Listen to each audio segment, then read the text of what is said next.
All right, many thanks, Ibrahim Dan Hamidou, for that background report. Joining us now for the conversation to talk about the resumption of the National Assembly. We have Ejirogene Francis Uwaive, Chairman, House of Representatives Committee on Rules and Business, and member representing Uheli North and South Udu Federal Constituency. Many thanks for joining us, sir. Thank you very much. You're used to my name now and my constituency. Very used to it. All right. Also here for the conversation is Arms Free Ajanaku, Executive Director, Grassroots Center for Rights to Civic Orientation. Many thanks for joining us, sir. Rights and civic orientation. All right. Yeah, thank you so much. You're welcome. Yeah, thank you. All right, Honorable. I mean, it's obvious we just have to start with you. And, okay, let me begin with the charge, you know, from the leaders of the National Assembly, both the President of the Senate and the Speaker, you know, to the legislators when you were all going for your recess. And he did say that, of course, recess should not be a holiday, but a time for serious constituency work, project, and oversight. And I'm just wondering, you know, from your perspective, would you say legislators truly complied? Oh, sure. Even yesterday, the Constitutional Review Committee met, you know, public hearing for at the national level. And before the national level, that committee, particularly taking it as an example, the committee also met in the 6 geopolitical zones, two venues per zone. That's the group 3 states together. So throughout this holiday, they were not sleeping. And they finished all of that now. That's an example. So I can go on to give examples of other committees. I was in Sokoto with the Constitutional Review Committee, for instance. Yesterday I was in Transcorp. I was going to ask you to walk us through how you were able to balance your 2-month vacation, yes, and you know your constitutional duties. Well, you have to find a way to do that because the vacation really, it's a time for you to get feedback from your constituents, and you can't do without that. Or otherwise, you'll not be an effective legislator. You have to reach back to your people. They'll talk to you, you talk to them. You tell them what's happening over here. They tell you what they feel, what they want, and you see what's on ground. So that mechanism must take place. So when you are not on oversight duties, you get back home. And particularly now that everywhere people are talking about the elections, you just have to be home. As much as you can. So are members now fully ready to resume our legislative duties? Sure.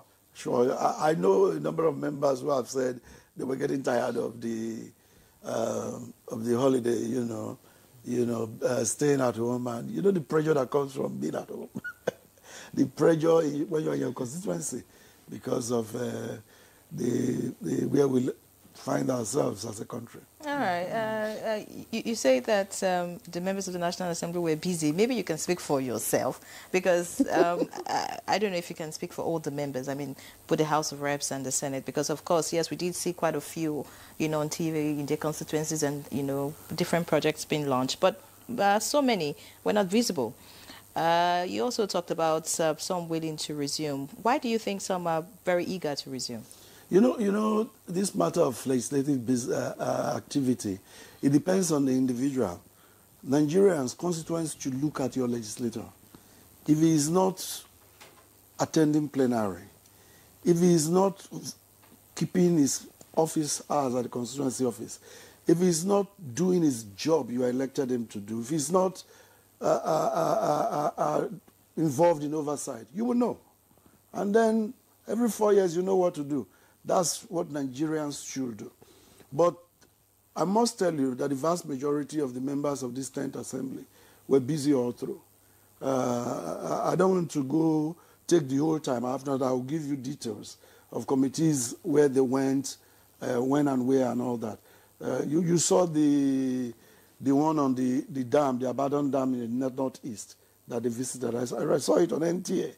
So I can go on and give you several examples. So there are many who are very excited. In this 10th assembly, we have a crop of young legislators who are excited to be members of parliament and who wants to prove that they can do something. And those ones particularly, you have to try to stop them. As chairman of Rules and Business, I have like one member will have like 30 proposed bills, 20 proposed bills. And I keep saying, young man, you just came, calm down. You will be here in the 11th assembly and God help you in the 12th. You can't do all the bills in one assembly. And we are 360. We can't take you every day. So I can only list you on the other paper, maybe at best once in 2 weeks.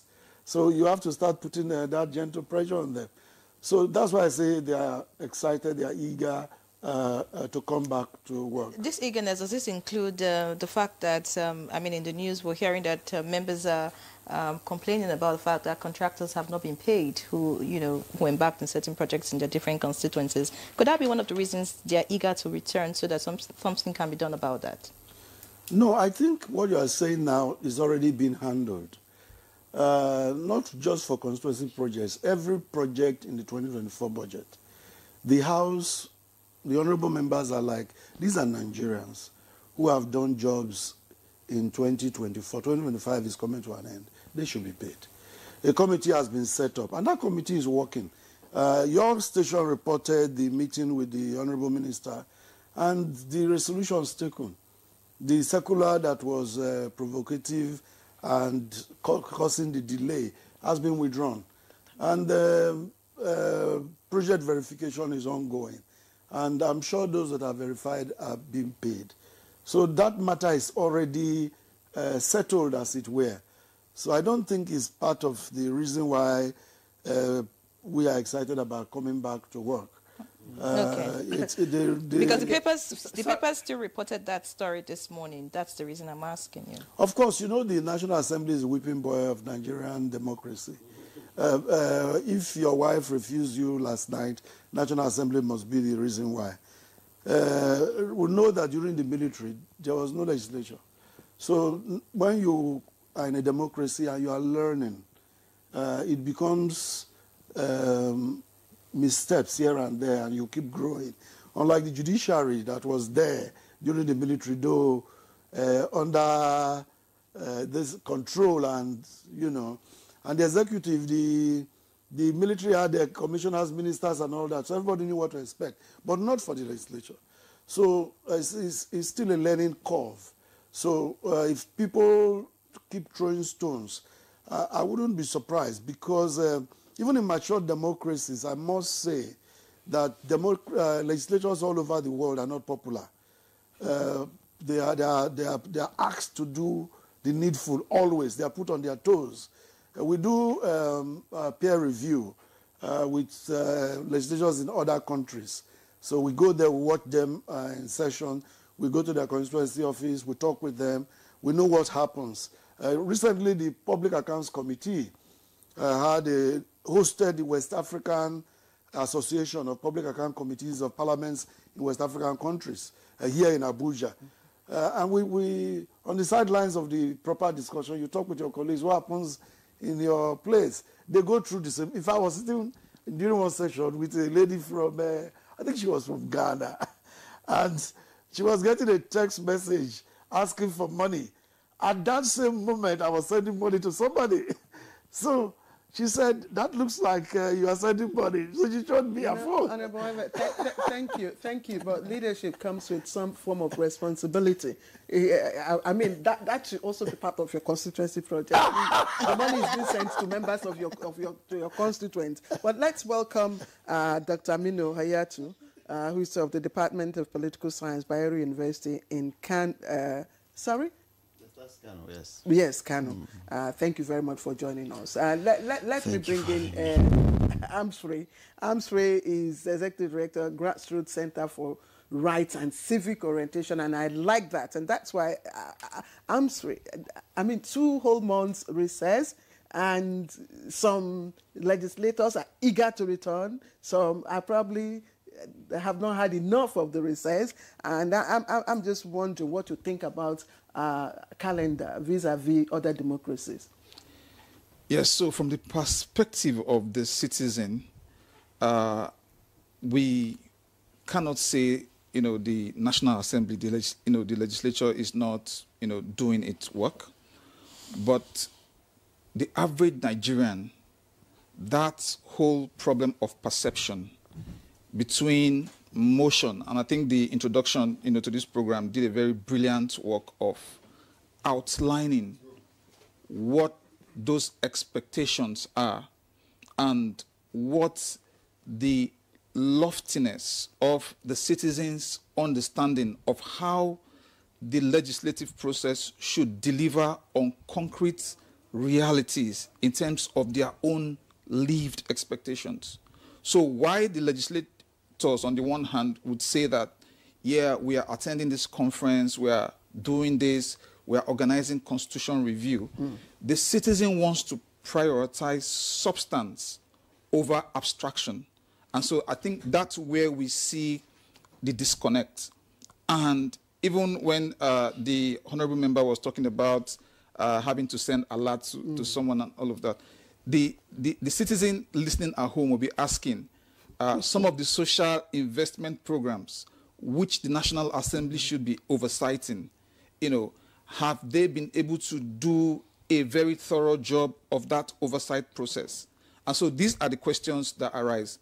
But on the other hand, I would say that the current 10th National Assembly has been a National Assembly that has really given some room and some space for civic organizations to be engaged in the legislative process. Severally, I've been at the House of Representatives where I attended public hearing, made contributions, and you can see that there is an attempt to get to listen to civic voices and get those civic voices factored into the governance process. But again, that overarching issue of what citizens perceive, that would be the deliverable beyond the whole question of electoralism, electing people, the question of representation, the question of oversight, and the question of delivering the concrete gains of governance to the people is where we still have some sort of gap that, will make citizens question the entire process. Okay, sorry, let me bring in Dr. Doc here with us. So do you think that the long recess, how do you think it affects, legislative lawmaking, really? Do you think does it hamper or, actually, Okay, thank you once again. I think recess, whether long or short, should not be the question. The question is... 2 months? Yeah. 2 months. And yes, then you look at intermittently. And in December, the National Assembly will go on another recess. Yes. When you look at... Recess takes place once a year. When we go on breaks, Christmas, Salah, you don't call those recess. Those are public holidays. If you check the English dictionary of what recess means, it's break. You are taking a break, a short break. Well, I think that I said whether it's long or short, you see, the business of the National Assembly is not like any other business. The only problem with the recess is that, as the honorable member has raised when I came in, when he said that constituents should check with their members and see whether they are there. It's just about if they are doing their function as expected. When the recess comes, it should be assumed that it is out of necessity that they are doing that, because they are engaged in daily, when people are going about with their businesses, they are always either doing committee work or attending the sessions and all that, making presentation, preparing papers and all that. I'm not a spokesman of the assembly, but I understand that their business is so tedious that psychologically, if you don't give, you don't understand why they should go on recess, then you must come to terms with when people are not able to perform their duties because of some health reasons and so on. So, but I think we should be more focused. The recess, you know, should be provided. Citizens should be convinced, you know, why they are going on recess based on justifications that will be provided. This is part of the accountability that's needed to be provided by them, so that, you know, this whole lack of awareness, when you now bring them up, like we have the honorable member here, and you ask them, what's the justification for so recess that you went on so time? You say that we've debated on this is what we have concluded, and this is what was agreed, and so on. And then some new information is propping up from the, you know, somewhere where citizens do not understand. So I have this feeling that, if anything, it is the National Assembly. Many of the questions you are asking here would have been made informed by the National Assembly to the public. You know, I do not believe, you know, the way sometimes we do work in a skewed way, that some things that have reasons beyond doubt would not be made to be understood by those who should hold those institutions accountable. It's really what, you know, produces tension in the polity generally. And then in the end, when you contact someone and say, what is the reason for this, you hear cogent explanations that would have been made available from the onset, and things would. And then I think recess, if you check the origin of the recess, initially the French parliaments, you know, where this modern democracy actually emanated from, have had very long sessions, you know, throughout the year without this recess. And then there were members of those parliaments who were found to have gone under very serious, stressful conditions that could not attend their parliamentary duty. And then the debate ensued in the parliament as to how, you know, these members can be allowed to take break. Initially, it didn't start as a general recess for everyone. You know, it used to be timely. Some members will be allowed for a so period of time, while others were still attending there. But they later understood that there are some discrepancies in the process of debating ideas. And then while some people were not around, others would have taken decision on something that others would have contributed who were absent. So all these problems were resolved to say that assemblies should go on recess at the same time and come back at the same time. All so right. I think, many thanks, Dr. Hayatu, for your comments. Let's get back to Honorable now. You spoke earlier about the members being very eager. Of course, Nigerians too are eager to have them back, hoping that some of the issues that have, you know, heated the polity while you were on break, you know, will be dealt with. For example, the increase in the fee for passports. You know, that's one issue. There's so many other issues. But since you're a member, what are the issues you think would be front burner, you know, once you resume?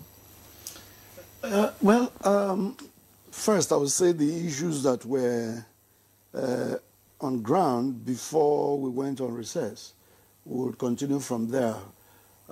Each member, for instance, you have your bills. If they are at a particular stage, you want to move it to the next stage, first reading to second reading and so on. So that's number one. Then number two, the matters of urgent public importance in the various constituencies, members would want to bring them to the floor. And then three, the matters of national importance, not just limited to your constituency now. Members would bring them up, you know. And then the next thing that everybody is looking at is the constitutional review. The Right Honorable Benjamin Okezie-Kalu, the Deputy Speaker of the 10th House, has done a tremendous, very good work. And during this last quarter, we are looking forward to wrapping it up, because the committee divided the work into two. And so in this last quarter, that will be wrapped up. He's done a great job for this country. And with the Senate, I think we're going to harmonize and make a presentation to the state houses. But usually, when we come back from this recess, the major thing is the budget for the next year. So we'll be expecting the budget. Do you think talking about the 2026 budget will be important at this time when the 2025, I mean, the implementation around it is not yet... the way the budget is usually prepared, it has a lifespan. It is not the business of the legislature to execute the budget. And we did the budget 1st January to 31st December. We expect that the budget will be respected and implemented. Even during those days, when budget implementation was 10, 20, maybe 50%, it doesn't stop presenting for the next year. But in presenting the next year's budget, you discuss the previous. What were the challenges? What happened? So it doesn't stop presenting a new budget. A new budget must be presented, but then you discuss the previous. 2024, 2025 budgets have been implemented in terms of personnel, overhead, recurrent expenditure and all that. It's the capital aspect that has been challenging. I can say, sitting here, that 2024 is going, is getting to be completed shortly. This is September, by the way. Yes. It's the style of the new president. Previous presidents will just close the chapter. We've had situations in this country where monies are returned to the treasury where there has been releases, but I think that this government believes that we lose value for money. Take, for instance, before the present FCT minister, the previous one was returning money every year. If you look at what those monies could have done in terms of infrastructure in the FCT, the value of those nairas he was returning then is no longer the same. So the country has lost. So where you have a president that now insists on let's finish the work, I think we should appreciate the angle from which he's coming. Even if it looks like you're operating two budgets now, the capital content, or 2025, 2025 at the same time, we should appreciate the fact that this man wants to achieve 100% implementation. And this is his style. It's different from what we have seen in the past. And let's look at this style, whether it is working. We are here in the FCT. We can see what this style has produced, results.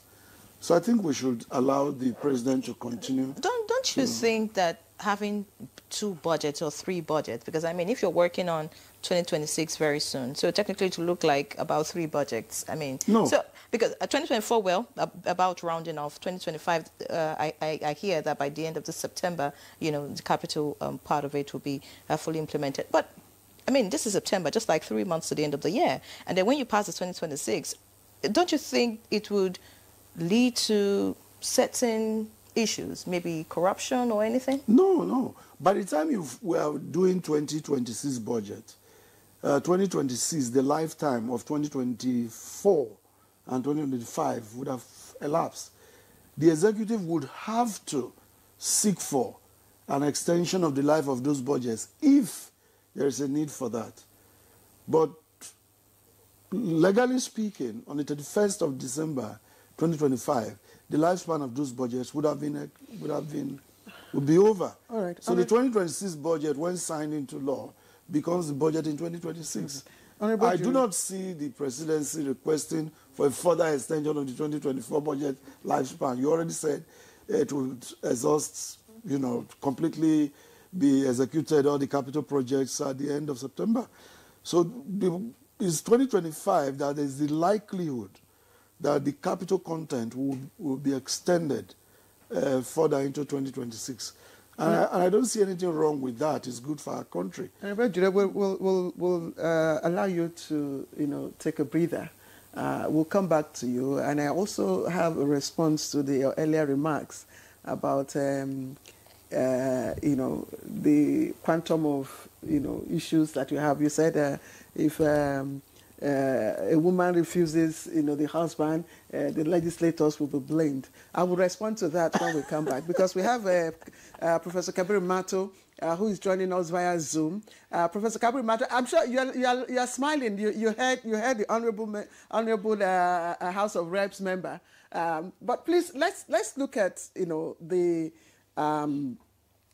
constituency projects, visits, the oversight functions, and all the activities that legislators carry on during this period of recess, this whole 2 months of recess. I mean, we've all agreed that they need it, but let's examine it vis-a-vis public perception about accessibility, to their lawmakers and their representatives.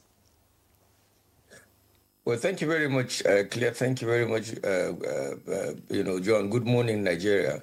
I think the at the introduction of this program, you reported maybe correctly too that the National Assembly is complaining about the level of implementation of constituency project, whatever that may be. But what I do know very clearly is that the recess that the legislature often go into at least twice or three times annually is a necessary requirement of full-time legislature, which we run in Nigeria. A part-time legislature will not do this. And of course, the consultations between the legislators and their constituents is not only limited to when they proceed or recess, because what I see the parliamentarians do in most part of the country, and especially in the National Assembly, is that they get out of the country anytime it is this annual recess in August, September. So it's not necessarily a time for consultation. The National Assembly and State House of Assembly, all the members, have certain provisions in their various chambers that accommodate, the appointment of several qualified, ideally, citizens of their constituencies that will be, conducting the interface between them and, the members of the constituencies regularly. So the recess basically is not, in my opinion, a period of going back to your constituents. It's a period that you're expected to, do some of that, but then try to catch some rest, reflect on what has taken place during the legislative season, and then make sufficient plans for what's happened in the coming legislative session. So I think that's the major important issue about the recess, and whether it's serving any purpose in terms of the legislators' constitutional responsibilities of good lawmaking, oversight, and representation is another ball game altogether. But I think it's a necessary condiment that members of both the Senate House of Representatives and State House of Assembly will require from time to time, because we run a full-time legislature, so that they will be able to take stock of all they have done and what they need to do in order to move democracy forward. So that's really my and the issue of constituency projects that people keep talking about, in my view, is a necessary evil. Only that it may be faced with certain issues as far as the implementation strategy is concerned in Nigeria. Yeah, well, as a member, of course, you have peculiar information or knowledge of what are the issues in your constituency, what are the requirements of your people, and you present these requirements forward for the consideration so that it's captured within the national or state budget for implementation. The implementation of the constituency project, I think, has been what has been what is the challenge, and this, in my view, started as far back as 1999, 2000. When the government of President Obasanjo tried to pitch the Nigerian people against the legislature on the issue of that. And the parliament has not done any deliberate effort, to the best of my knowledge, to try to correct that perception by ensuring that you simply advance the requirements of your people to the government and it's captured in either the state or national appropriation for implementation. Rather, the members of parliament will prefer to have the money secured in one ministry or agency so that they have direct, contact and probably capacity on how this money is expended at the end of the day. And the crisis is that in so many instances, a lot of these monies, and I recall in the last dispensation, the last parliament, in the last regime, especially between 1999 and 2019 and 2023, the ICPC was very busy, was very engaged in following up on a lot of these constituency projects because a lot of monies were said to have been removed for particular projects, which at the end of the day, in some cases, were found to be unavailable. So these are some of the issues I think that the parliament going forward will have to really re-strategize and think about. And I'm not, like I keep saying, blaming the parliamentarians for a lot of, their demand on engaging on capital expenditures or capital projects for the respective constituencies, because that only happens where you have the weakness or relative absence of the executive state in the provision of this basic, social amenities that the communities require in order to have improved life. There's news flash that just come in now that both chambers of the National Assembly have shifted the resumption of plenary to October the 7th. Again, news flash, both chambers of the National Assembly shift resumption of plenary to October the 7th. Let's come back to the studio. I wanted to talk to Honorable Ejiro, when you mentioned the issue of a woman denying the husband. And the thoughts just came to me that if that should happen at the National Assembly, you can bet that the debate will never end. The debate will never end. So if you put it on the other paper, you know the debate will never end. And you will not go for recess. So please don't even go there. Thank you. All right. I'd like to get to Ajanaku because I'd like you to react to this extension. Of course, news flew in this morning, or rather a little bird, announced this morning that, the 2 months seems not good enough, or it's not enough. Not good enough. It's not enough. Okay, it's not enough. So there's need for an extension. What are your thoughts, really? Because the average Nigerian watching development, Claire was trying to talk about 2 months, the length. Isn't that too much? Because for a civil servant, for example, you're just given a leave of 1 month in a whole year. I think about 40 days. That's it, maximum. So this is 2 months and now 2 weeks added to it. And with all the issues that Honorable has told us, talking about 2026 budget, and so many other issues, you begin to ask, what time would they have to do proper legislative duties that would deliver the dividends of democracy to Nigerians? Absolutely. Even within the 2 months, one of the thoughts that came to my mind, given the national emergency that Nigeria faces, when you look at it from the point of view of security, a lot of the incidents that have happened, I would have thought in my mind that even the National Assembly will think about cutting short the 2 month recess and resuming, given the scale of the challenges that we face as a country, and given the fact that the voice of the National Assembly in terms of representation, in terms of even oversight of the security agencies, for example, is something critical to do at this time. And so the way it comes across to any Nigerian, there's no theory you will want to use to explain it to the Nigerian out there that after the 2 months, we're now extending it by almost, close to another 2 or 3 weeks before the National Assembly comes back to start deliberating on issues of critical national importance. Yes, there is also that whole argument that, yes, some work is going on, but the National Assembly of Nigeria should come to terms with the fact that in a lot of aspects, Nigeria is at war. Nigeria is at war against insecurity. Nigeria is at war against poverty. Nigeria is at war against inflation. And so these issues demand not a somnolent, like maybe just a relaxed National Assembly.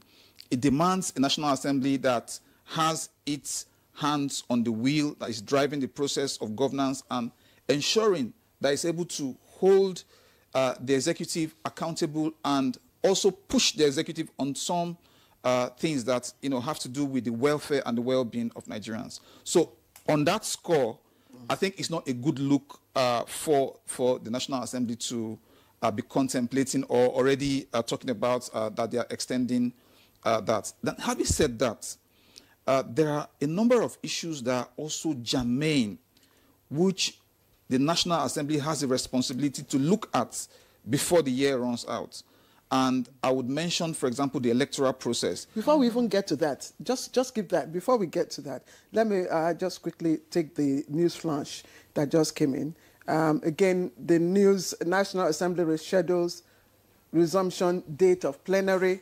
The two chambers of the National Assembly have rescheduled resumption of plenary from today, Tuesday, the 23rd September 2025, to Tuesday, the 7th of October 2025. A statement from the clerk to the National Assembly, Kamoru Ogunlano, explains that the shift is as directed by both chambers and regrets inconveniences caused by the postponement. The statement adds that committee activities would, however, continue. I mean... You see, this is what I've been telling you. You know, he said that the clerk explains that it is directive from both chambers, and the explanation stops there. We all do not have information as to why the extension. We can just say extension taken too far, recess taken too far. Because now... so you think there should be a little more explanation? No, unless you make everything transparent. You know, people will not understand the reason. We are all, at least we are reasonably educated here, but we're also asking questions. My colleague here is saying that there are a lot of burning issues in the country. How do we address them on recess? And there are issues of national emergency, a question of just, things, normal day-to-day things. These are issues of national emergency that really need the National Assembly's attention. But this is just less than 2 weeks. Yes, so if there is any reason, because in fact, this should even be, should give room for, citizens in the country to debate about whether really they feel that this, because they are representing the people, their constituency, they fall back to what the people want. You know, when your constituents are asking that you are going for a very long recess, and they don't have explanation to provide, it means that because you are going for recess on their own behalf. So they don't see reason why you should go on recess if they don't understand the reason why you're going on recess. And I think representation is not just about, people to sit down and watch what happens, what unfolds, and give themselves explanation. In Nigeria, in this country where we are, there are a lot of already misinformation, disinformation, post-truth, a lot of fake news, all over the space. When you give it an opportunity, citizens begin to doubt whether, you are competent to be there because of certain things, just because there is absence of information on the reason for the extension. When there is an extension for something, there must be a reason. Okay, let's try and see if we can get an insight. Not we're not putting Abuja on the spot, but just to give us an insight. Normally, what would be a reason, for any legislator to probably extend, a recess? Just give us an insight. You're putting me on the spot. No, and I'm sorry, yes, and because you probably wouldn't want to tell us why, but just give us an insight. I probably wouldn't want to tell you why. You want to know why? Well, tell us why. You said it's breaking news. Yes. So I'm here while it's been announced. So it's breaking to you too. Yeah, that's what. That's But what I want to say to my brother here that the issues he raised, some of them take inflation.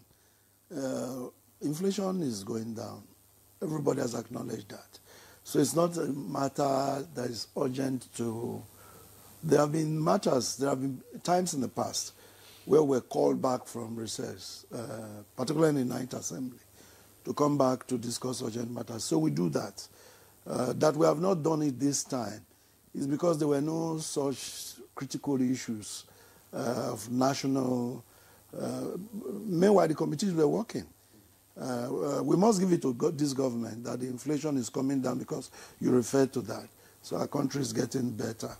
And then I must also say that those in leadership would have looked at a number of things. For instance, next week is Independence.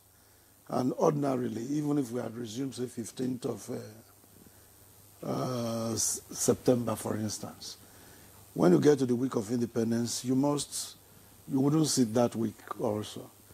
So resuming today would ordinarily mean you sit this week, and next week you're off again for Independence. I'm just trying to make sense out of the breaking news, you know. And, you know, can you make Nigerians understand?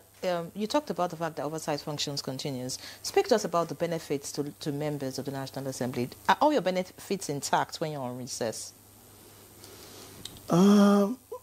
It's if you look at recess as a time when you don't work.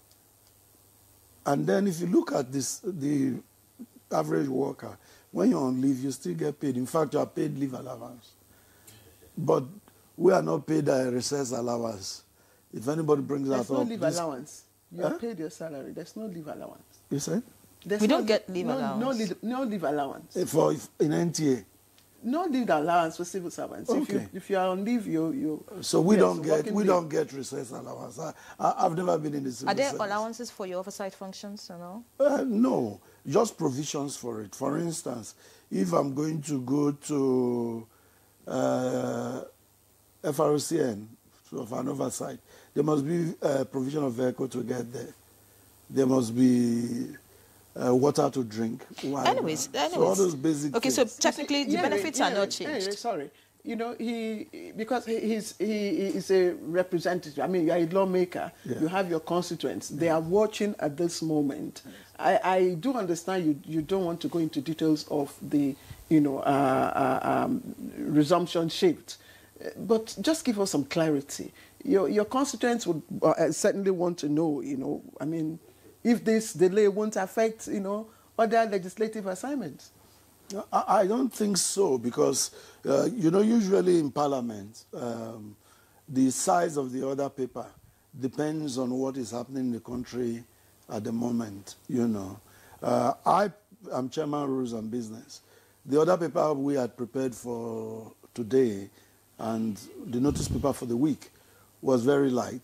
2 motions, 2 bills, second reading bills, and that kind of thing, So when there are serious matters as we go on, you could get up to 10, 15 second reading bills.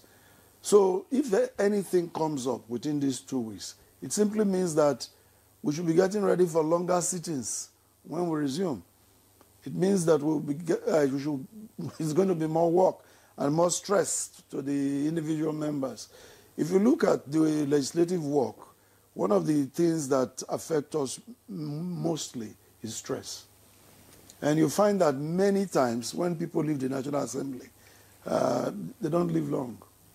And for many who are there, they go through stress-related diseases.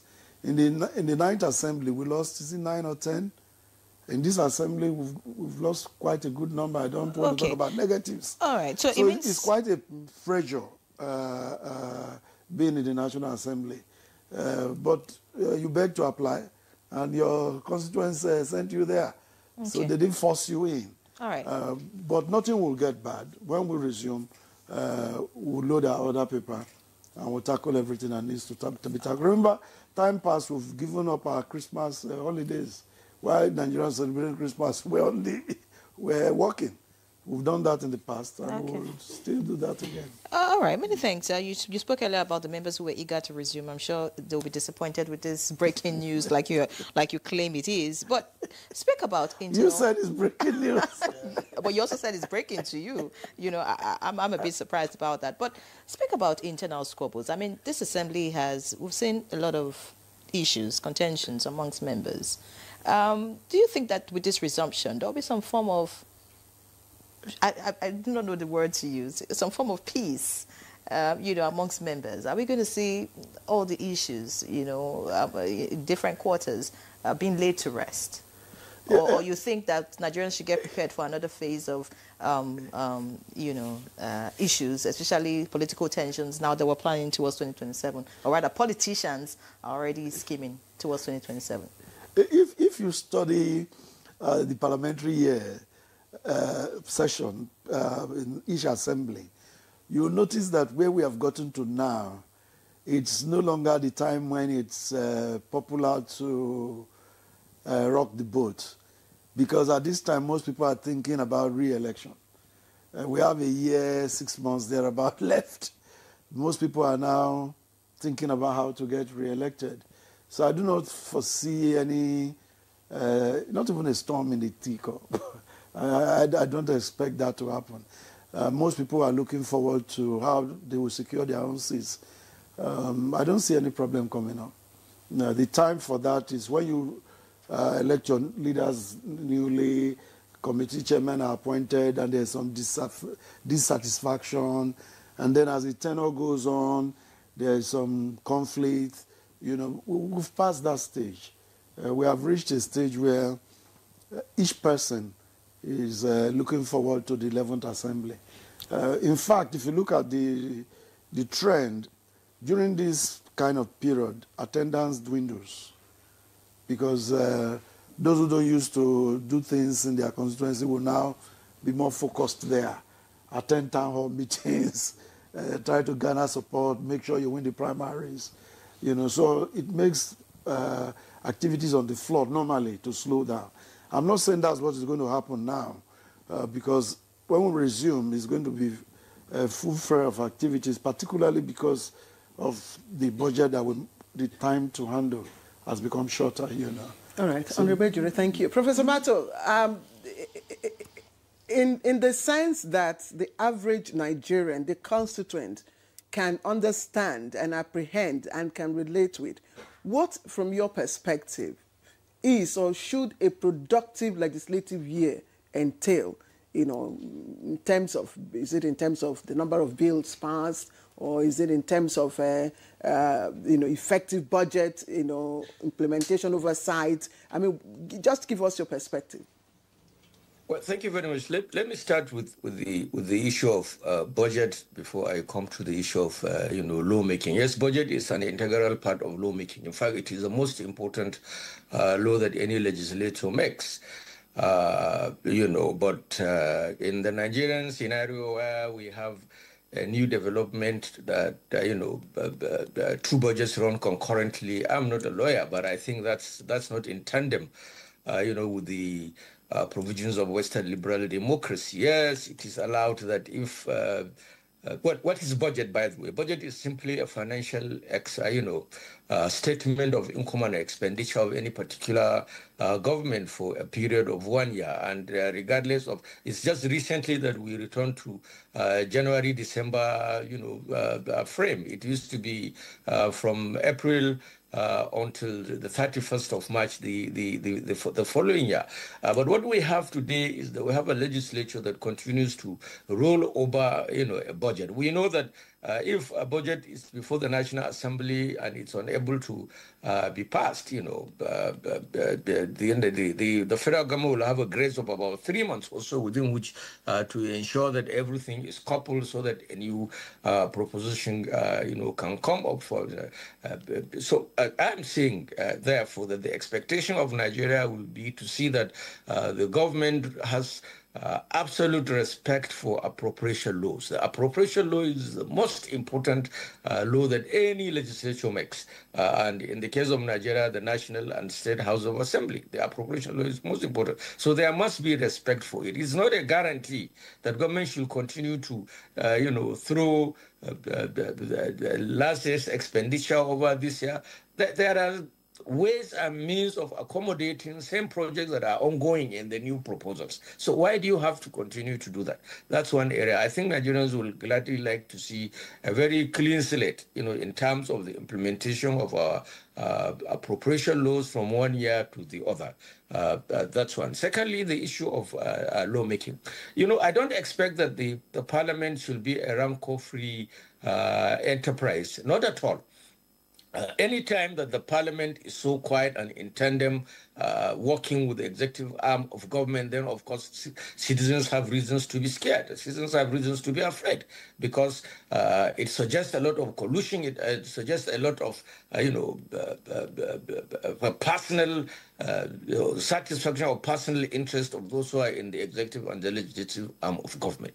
The essence of the legislature, especially the House of Representatives in the Nigerian case, is to continue to interrogate and ask questions about a lot of issues that are ongoing. Somebody spoke about the issue of security and, the extension. Why wouldn't the National Assembly resume so that they continue to, agitate and take positions as far as the dilapidated national security situation in the country is concerned? That's quite, of course, a legitimate thing. But we have seen in several instances where the best that the National Assembly does is to summon service chiefs, to summon relevant security officials to come and make explanations over certain happenings, and the matter simply dies down there. So it's ineffectual because they don't have the capacity to implement any issues. So I'm saying that Nigerians will expect a National Assembly, a vibrant National Assembly that will continue to interrogate a lot of the issues that are being put forward by the executive arm of government. There are many policies there that so many Nigerians are challenging, which the legislature does not see as any problem, and the citizens see as a lot of problems. Now, the challenge simply puts the executive arm of government on the right track to be able to do what is right, because the legislature is closer, to the electorate than, for instance, the governor or even the chairman of local government or even the president of the Federal Republic of Nigeria. So the member of the assembly should normally know the nitty-gritty and details of what the situation and what the problems with the constituents are, and bring it up at the level of parliament for the attention of the executive state so that such problems are addressed, such problems are ameliorated in order to advance the cause of governance and democracy in our society.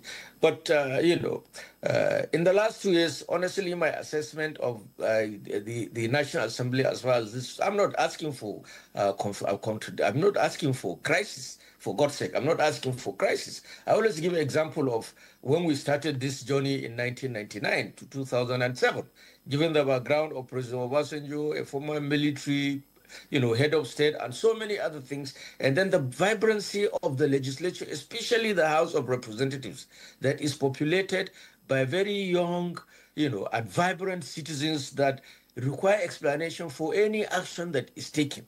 I think that's technically lacking in this parliament, which I think in the next 2 years, if you want us to return you, it's not going into campaigns now. What you need to do is to show us in practical terms that you are really representing us by asking questions. The executive is not always wrong, but it's not also always right.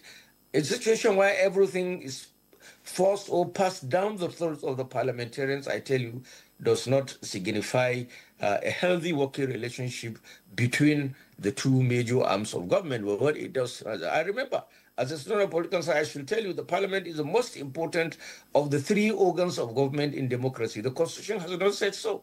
But wherever a constitution is listing the three arms of government, it starts with the legislature, the executive, and the judiciary. It does not say one is more important than the other.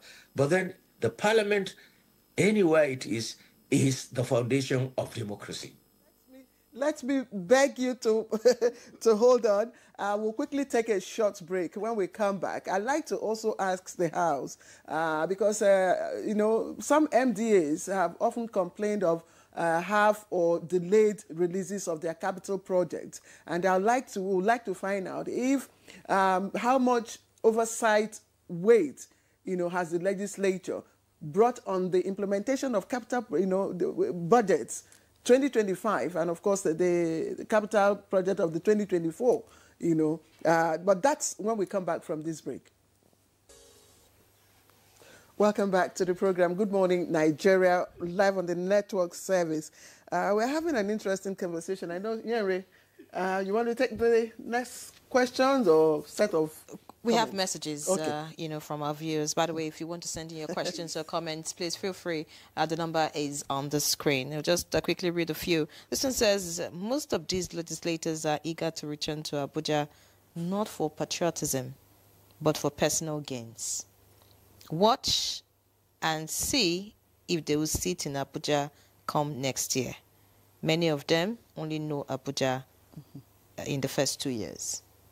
I mean, it's what you also stated, you know, trying to get re-elected, so they begin to move around. The next one says, the ongoing constitutional amendment should look into the issue of national legislators to be part-time in order to cut the cost of governance. Some of the legislators spend weeks in Abuja but hardly attend to their legislative businesses, and that's coming from Dr. Usman. Another one says, it's unfortunate that members of the National Assembly who are not on part-time have a particular number of days in a year to serve the people. They are toying with Nigerians. Hope their allowances are not also extended. That's coming from Jack Abba from Makurdi. This one says, good morning. Please, is the long National Assembly break not justifying the advocacy for a part-time system of legislation? Okay, let the Honourable Member take this question before. Well, if you have been in Parliament, you will know that it's a full-time job. All over the world, in most democracies, I would say, it's not part-time, because it's, particularly when you running a presidential system, it's impossible to, and then even if you do a parliamentary system. But when you do a hybrid, some countries do a hybrid, and some just do a novel system, and then they add and remove some things from the presidential and the parliamentary to get their own systems.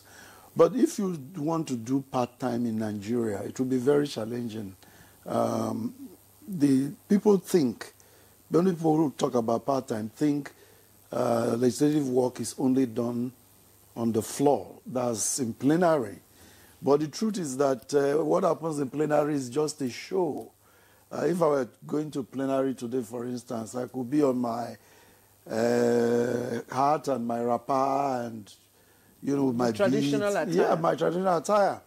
But when I'm going for committee work, I won't do that. I'll be smartly dressed and ready to Sweat it out. Sweat it out. So the parliament work is usually at the committee level. The oversight work you talk about so much, Yeah. what has been some of the great impacts, you know, to how services rendered to Nigerians? I mean, the different agencies that you oversight. Because, I mean, rarely these days do we get to see you raise issues of concern. I mean, if you go to an institution and things are not working well, it's just very few times that we get to hear about that. So how well are you doing the oversight function that you talk about as your main duty? Yeah, the reason why you don't hear about that so much is because bad news for National Assembly is what sells. Good news does not. I'll give you an example. A few months ago, just before I went on break, the Public Accounts Committee again, for instance, brought a report which I listed, which was passed by the Committee of the Whole and then passed by the House, indicting a couple of agencies, being asked to refund hundreds of millions, even billions in some cases. But if that is not reported, who is to blame? No. If it's not reported. Our job is to do it on the floor. Our job is not to start running around every agency. You see, is the news media, the fourth estate of the realm, they call it. You are the one, or the fifth, you are the one that should pick up that news and make sure it serves round. Do we have to, go around and start ringing a bell and say, that didn't, that's an example. I'll give, sir, I can give you several other examples. You see something that is going wrong and you ask that the particular head of that agency be changed. And before you know it, the news media has been compromised not to give publicity to that. So that's the challenge we face. What about the many closed-door sessions you have when you go on such oversights? Closed-door sessions. Many of the closed-door sessions, there are some, for instance, we went to Maiduguri the other day, and we had this, we went around, we saw what the military is grappling with. By the time we want to now deal with sensitive matters about their postings and what happened yesterday.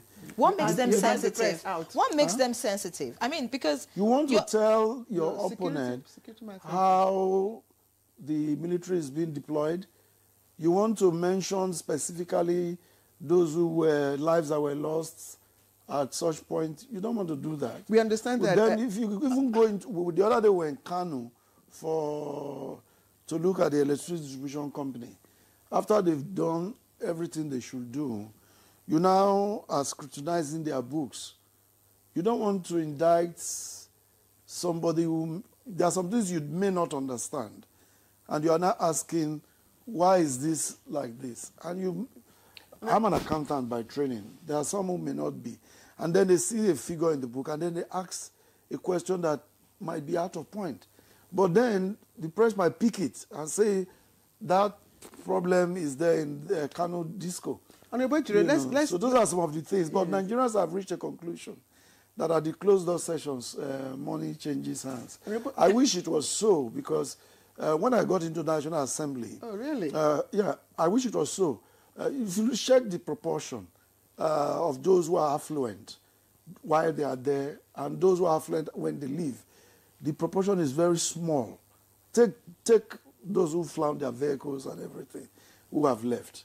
I don't want to call any name. Check the number of those who were there at the same time with them. Many are suffering and many are dead. Now, if you look at what happens, when I got in newly, I had a small challenge, and somebody gave me an advice. Say, when you get into the assembly, be prepared to lose friends because you won't meet their demands, all of them. Prepare to lose your health because you are going to be, the stress will be heavy. I'm sorry, I have to... Also prepare to lose your wealth. Please, if you came in with $1 million naira, yes, by the time you are leaving, be sure that you are owing 10 million. So be careful. Sorry, can I ask you to pause a bit because we have more questions and we're running out of time, so that we can take some more questions from our guests. So this is from Abraham. He says, let the National Assembly inform the masses about constituency projects and the amounts. He says, Nigerians are left in the dark. The honourable member should explain why you postponed your resumption. Then there's this one, no name. Good morning, beautiful people and NTA, both to staff and invite. Okay, this is Francis. I'm very much impressed with the discussion of today. One of the invited guests talked about NASS duties on oversight as it relates to the social welfare funds transferred into the accounts of vulnerable Nigerians. I highly doubt and have my reservation if NASS has been diligent in carrying out this oversight function.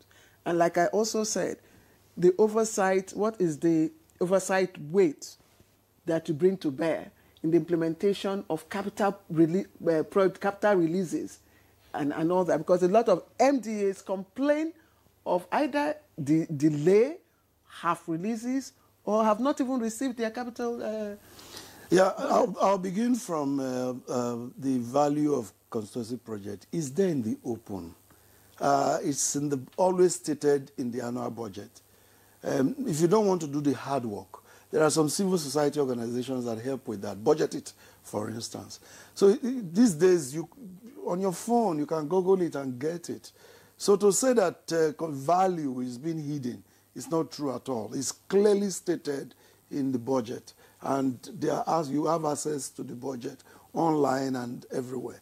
Talking about resumption shifts. I'll first deal with the one on welfare. Oversight. Yes. Yeah, oversight is being done. Take the social welfare. I don't want to go into very specific names, but you will find what has happened in the Ministry of Humanitarian Affairs. I must say that Parliament played a great role to bring to bear the fact that some things were going wrong. It's part of the legislative oversight, the derivative that we got from that. But of course, we didn't get the benefit of the applause, because we are never applauded for anything that we have done right. And there are many things that you keep saying that.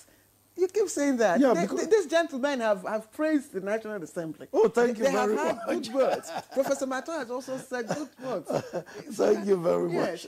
Thank you very much. So I think you need to be more transparent and accountable. Thank you. Because he has parried the issue of the shift in resumption date. But I think we should let him be.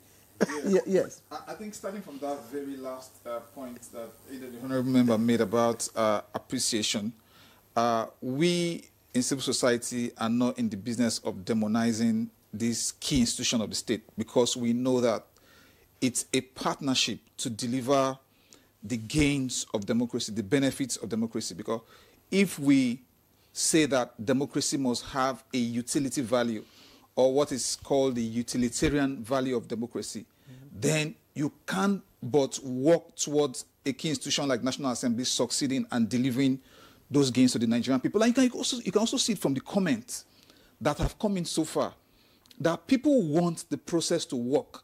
People want the institution to be able to deliver.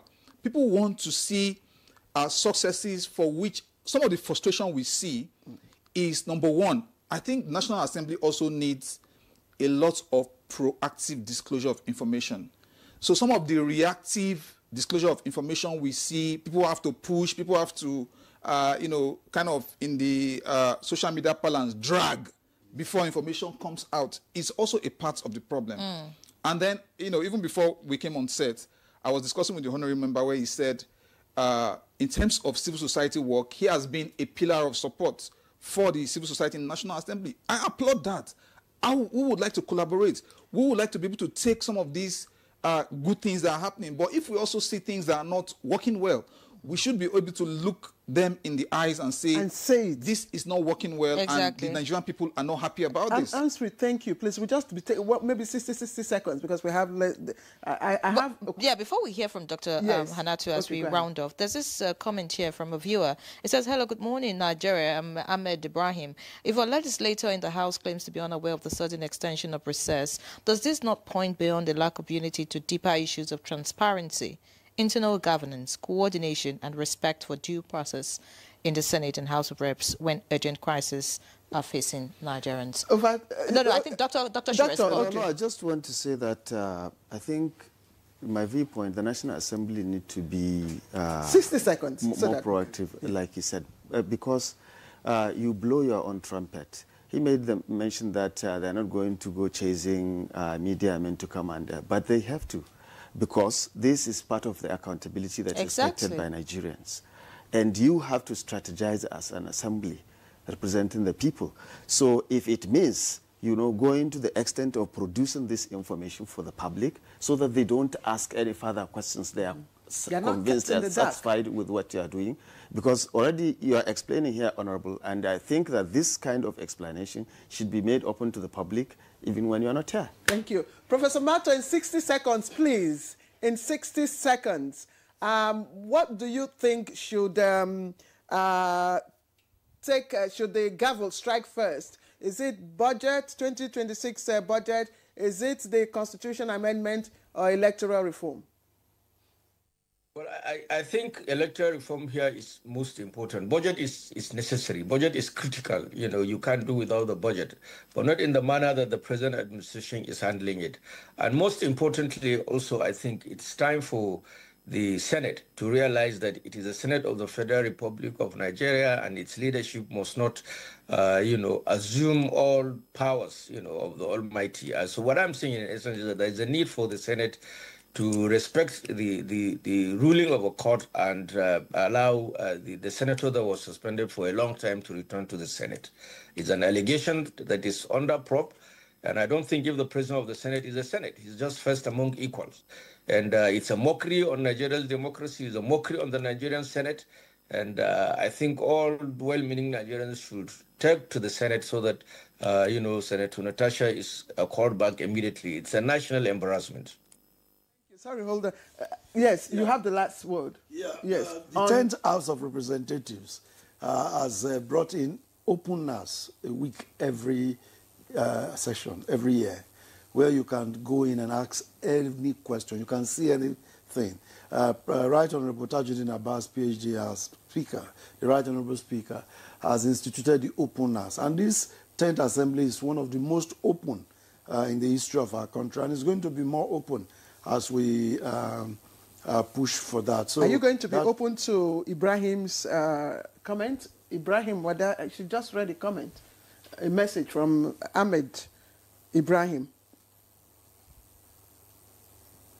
Ahmed Ibrahim says, a legislator in the House claims to be unaware of the sudden extension of recess. Does this not point beyond a lack of unity? No, please, we don't want to push you, but can you give in 60 seconds? Yeah, we got the breaking news of the postponement this morning.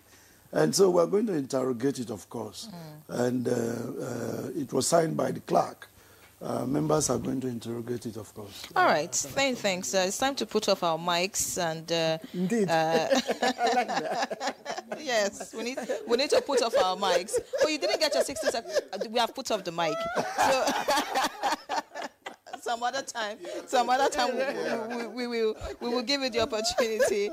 Thank you so much for being our guest. We do appreciate you. Dr. Aminu Hayatu, Department of Political Science, Barrow University, Kano. Thank you so much for being our guest and sharing your insights with us. Professor Kabiru Mato, political scientist, who joined us via Zoom. Thank you so much, Prof, for your thoughts and comments on the program this morning. You are deeply appreciated. And, of course, Amsri Ajanaku, please remind us next time you're here that we need to extend your mic when next you come. When the Senate resumes. When the Senate resumes officially. Yeah. Amsri Ajanaku, Executive Director, Grassroots Center for Rights and Civic Orientation. It was indeed a pleasure. Thank you so much. Thank you. And yes, you got the breaking news from us, so you need to maybe, tip us or something. I mean, Ejirogan Francis Wive, Chairman, House of Representatives Committee on Rules and Business, and member representing Ughelli North and South Udu Federal Constituency. It was indeed a delight to have you. Thank you so much. And of course, wishing you all the best as you resume, in a few days. And we hope to... Few weeks. Okay. Few weeks. All right. We hope it's not extended further, by the way. So yes, and of course we hope to have you back, when resumption kicks off, and of course all the issues that we have talked about. So that's Good Morning Nigeria this Tuesday. Thank you for watching. I'm Yan Ray John. Don't touch the dial. I'm Claire Adelabu Abdurrazak. I'll see you tomorrow. Bye-bye.